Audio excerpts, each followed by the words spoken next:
historia no contada. Programa de investigación y divulgación histórica. Investigaciones realizadas con pruebas documentales, testificables y monumentales. La historia que no está escrita en los libros oficiales. La historia no contada. Bienvenidos. Amigos, amigas, gracias por el favor de su atención y gracias por sus mensajes, por aquellas personas que han contactado para lo de las clases de historia, con muchísimo gusto. Y hoy voy a tratar las guerras napoleónicas. Esto me lo ha pedido un exalumno que tuve en secundaria y bueno, lo quiero compartir también como muestra, aparte de los 170 y tantos programas que tengo, que ustedes ya saben cómo explico la historia, cómo de alguna manera, pues estas son clases por este medio de YouTube. Bueno, pues es un acompañamiento a esta petición de las guerras napoleónicas. El hablar de Napoleón Bonaparte, estamos hablando de uno de los más grandes generales y estrategas del mundo, que conquistó gran parte de Europa.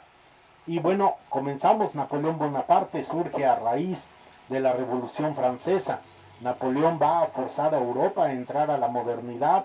En su política aplica algunas de las ideas surgidas de la Ilustración y promueve un nuevo código en el régimen en el cual él va a moverse, donde la meritocracia del funcionario va a regularla, va a regular los privilegios basados desde el nacimiento, los privilegios burocráticos en la meritocracia los va a regular porque precisamente era por mérito llegar y ascender, no por herencia de que si tu papá era un funcionario, tú heredabas el puesto de tu papá.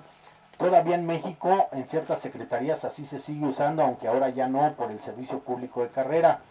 Bueno, pues desde esta época Napoleón él empieza a regular y también regula la libertad religiosa. Napoleón nace en Ajaccio en 1769, isla francesa de Córcega, hijo de nobles franceses. Y los franceses toman la isla y él crece en un ambiente antifrancés, aunque Córcega pertenecía a Italia. En 1768, o sea, un año antes de que Napoleón nazca, pasa a ser de manos francesas. Su padre, Carlo Bonaparte, y era Buonaparte, así como Buonarroti. Hasta mucho tiempo después Napoleón se cambia a Bonaparte, muy afrancesado, pero aquí era Buona, como buona cera, buona noche, decir buenos días, buenas tardes, Bonaparte. Bien, su padre, Carlo Bonaparte, termina aceptando la dominación francesa y consigue que sus hijos Napoleón y José entren a la escuela militar de Brienne.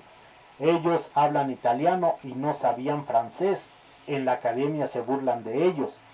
Napoleón destaca en las materias de matemáticas y geografía. Después realiza sus estudios en la escuela militar, estudios de artillería, en la Escuela Militar de París. En 1785 muere su padre y se gradúa siendo comisionado como teniente segundo de artillería. Se traslada a Boulogne, donde aprende en esa academia el trato y el manejo de la tropa. Durante estos años lee a Voltaire, a Rousseau, a Racine y a Labat Reynal, y nunca deja de creer en los ideales ilustrados de la Revolución Francesa, mas no cree en las formas ni en la pureza de estos principios ilustrados. Los usa como trampolín en su carrera militar y en 1793 se realiza el sitio de Tolón. Napoleón tiene un papel destacado y es nombrado general de brigada. En 1795 hay una revuelta de realistas y guardias nacionales y Napoleón defiende con piezas de artillería, o sea, con cañones, el Palacio de las Tullerías. Napoleón se enamora de una mujer 6 años mayor que él, con 2 hijos, al parecer viuda o separada, pues había estado casada. Su nombre, Josefina, quien había nacido en las islas de Martinica. Se casan en 1796. Bonaparte cambia de Buonaparte en ese año 1796 a Bonaparte, siendo más francés, aunque es cuando el ejército de Italia pelea contra Austria en varias campañas, teniendo grandes victorias y haciéndose de recomendaciones internacionales y del reconocimiento también de varias naciones, ya que Napoleón sale victorioso y fija grandes victorias en estas épocas. Forza a Italia a firmar el Tratado de la Paz, ampliando sus dominios del norte de Italia hasta el río Rin, quedando todos estos dominios para Francia. La forma independiente de conducirse de Napoleón molesta a muchos, pero es un general de fama al mando de un ejército victorioso, más lo quieren lejos de Francia y le proponen invadir a Gran Bretaña, pero Napoleón dice que no, por la superioridad inglesa en el mar. Más les corta a los ingleses la ruta comercial a Oriente y conquista Egipto y Siria, que pertenecen al Imperio Otomano. El Imperio Otomano, recordemos que su símbolo, su escudo es la luna y la estrella. Hay dos vertientes en el proyecto de Egipto. Una de ellas es obviamente la militar y la otra la científica en la conquista de Egipto. Y poco más de 400 buques viajan, militares, marineros, caballos, cañones. También viajan artistas, científicos, y tras conquistar la isla de Malta, conquista Alejandría en su camino hacia el Cairo, se lleva a cabo la batalla de las pirámides. Pero cabe mencionar que aquí en la batalla de las pirámides fue algo muy sonado y que Napoleón va a vender en Francia como un gran éxito, porque los mamelucos eran mayores en su caballería, pero no contaban con el dominio de la artillería francesa, y por eso Napoleón gana. Nada pueden hacer ante la artillería francesa. Después de la batalla se obtuvo el Cairo y el Bajo Egipto, o sea, con Alejandría. Con la toma de Alejandría, pero aparece en la desembocadura del Nilo el almirante Nelson, el cual vence a la tropa francesa. El Albur King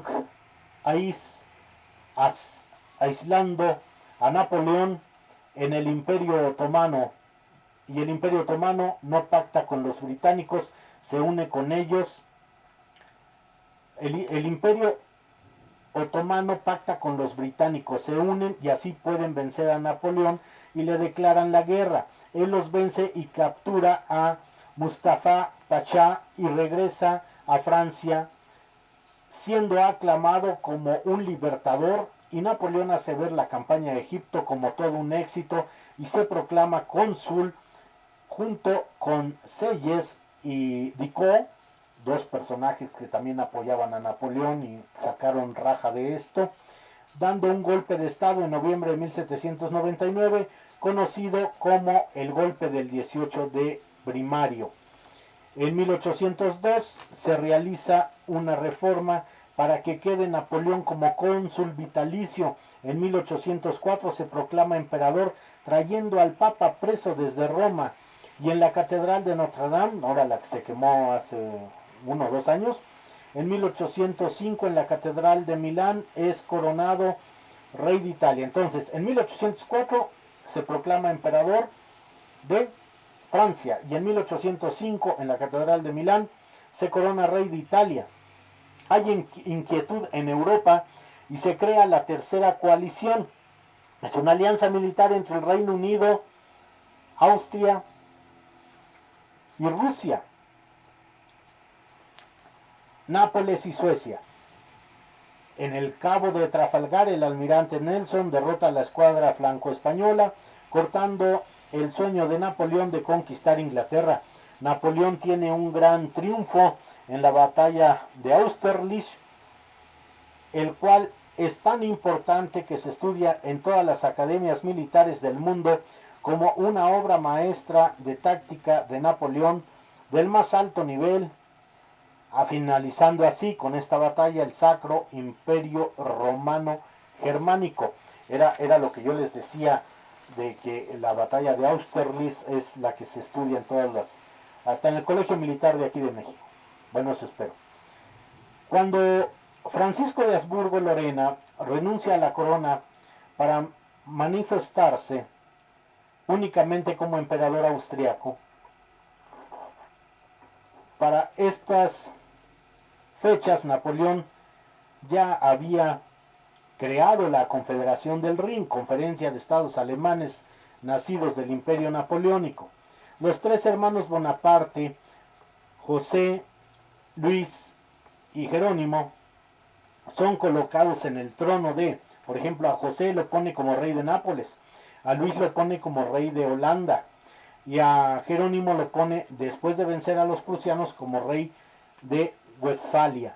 Napoleón bloquea a Inglaterra comercialmente y ningún país europeo puede hacer tratos con Inglaterra. En su plenitud, Napoleón comete dos grandes errores, que es invadir España e invadir Rusia. En 1807, para pasar sus tropas hacia Portugal, ocupa España, encarcela al rey de España, Fernando VII, y a su padre, Carlos IV. En Madrid hay un levantamiento conocido como el del 2 de mayo contra los franceses. Inicia la guerra de independencia española. José Bonaparte, rey de España, que le llamaban Pepe Botella porque le gustaba mucho tomar.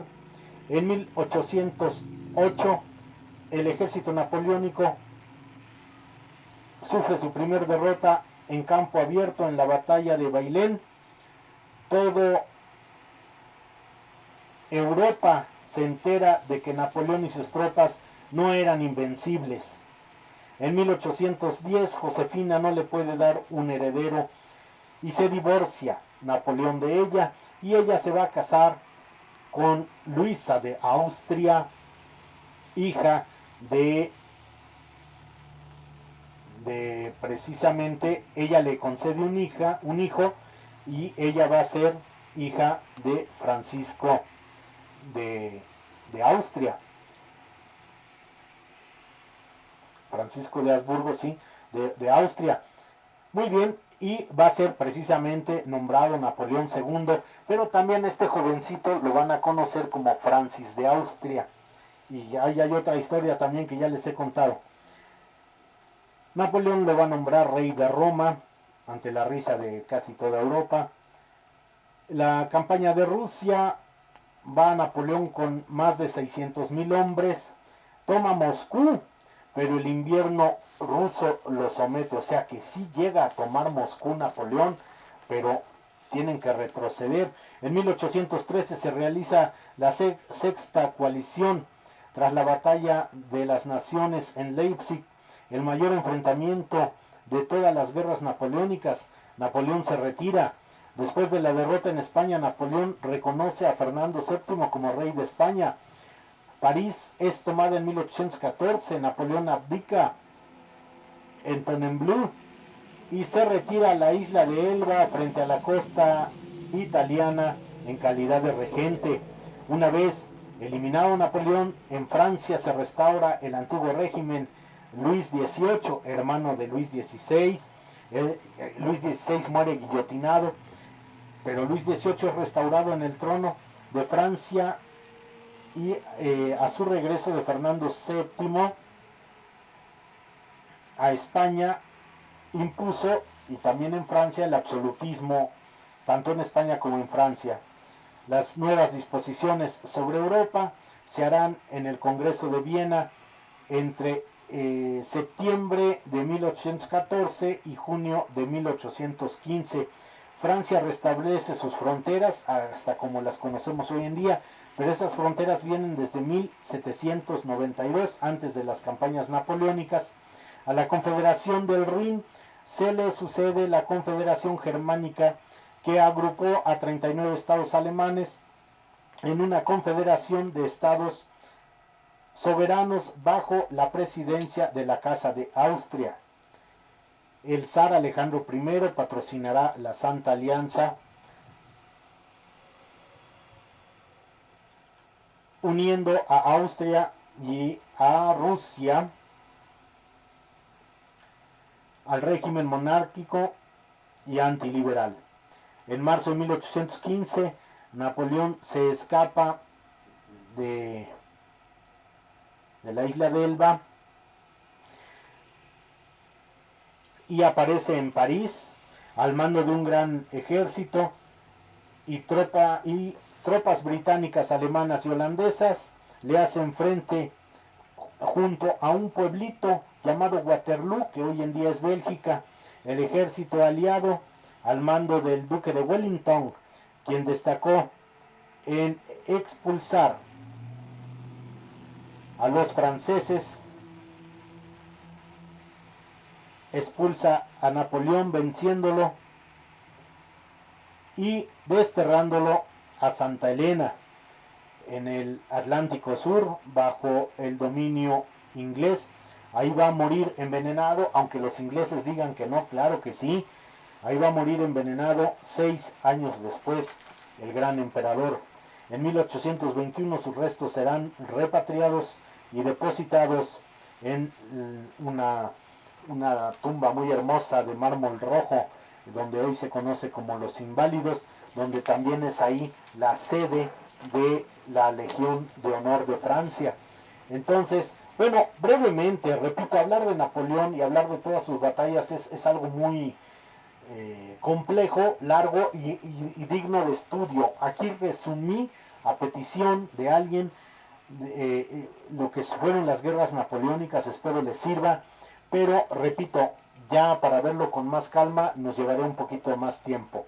Amigos, amigas, gracias por el favor de su atención.